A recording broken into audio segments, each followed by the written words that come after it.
महोदय, आज उत्तर प्रदेश हर दिशा में आगे बढ़ा है और मुझे बताते हुए प्रसन्नता है कि हमारे समाजवादी पार्टी के मित्रों को इस बात के लिए परेशानी होती है कि आप बजट का दायरा क्यों बढ़ा रहे हैं। देखिए, बजट के दायरे को ही नहीं बढ़ाया जाता है,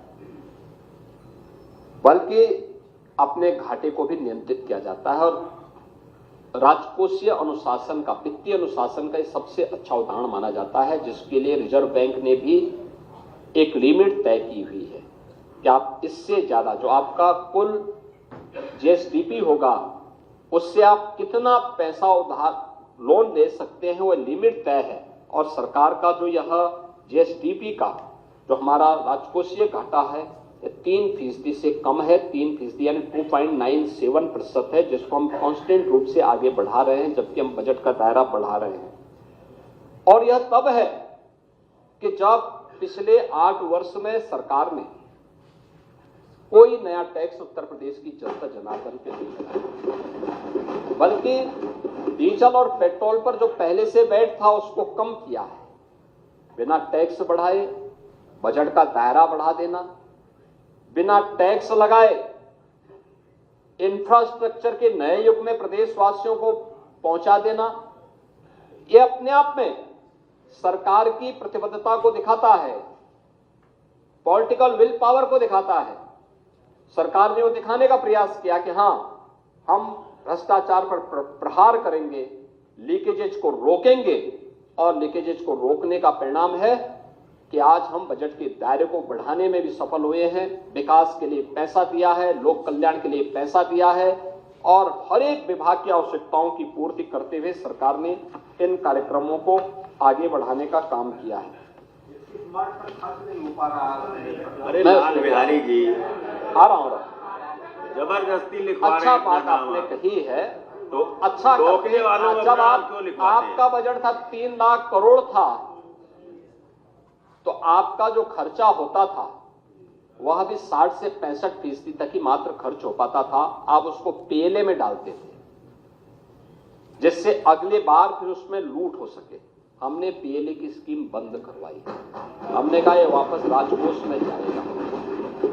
और याद रखना, आज बजट का दायरा 8 लाख करोड़ से ऊपर का पहुंच चुका है और ये खर्चा 31 मार्च तक ये खर्चा हो जाएगा। आप ये मान के चलिए कि यह जो खर्चा होगा ये 75 से लेकर 80% और कभी कभी 90% तक ये खर्चा होता है।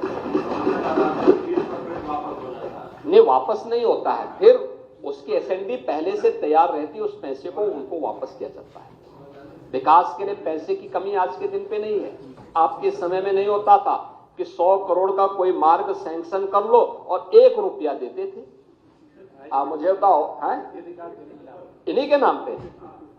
यानी हमें 17 में आने के समय आते, जब हम लोग आए थे तो पहले वर्ष हजारों करोड़ रुपए आपकी सरकार के पाप को भरने पे ही हमें खर्च करना पड़ा था। एक रुपया।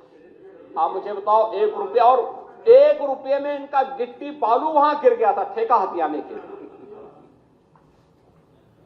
यानी ये लोग मजाक बना रहे थे उत्तर प्रदेश को, लेकिन आज ऐसा नहीं हो सकता। पिछले 8 वर्ष में जो ट्रांसपेरेंसी लेके आए हैं, हां, कार्य में औपचारिकताओं को पूर्ण करने में समय लगेगा, लेकिन कार्य पूरा होगा। कार्य पूरा होने की गारंटी है, उस पूरा होने की गारंटी के साथ आज काम हो रहा है। महोदय, नीति आयोग ने उत्तर प्रदेश को अपने राजकोषीय अनुशासन को बनाए रखने के लिए देश के अंदर अग्रणी राज्यों की श्रेणी में रखा है कि यह उत्तम उदाहरण है। देखिए, 25 करोड़ की आबादी है और रेवेन्यू सरप्लस स्टेट है। हमारे पास एक समय था, समाजवादी पार्टी की सरकार थी, कोई बैंक लोन देने को तैयार नहीं होता था,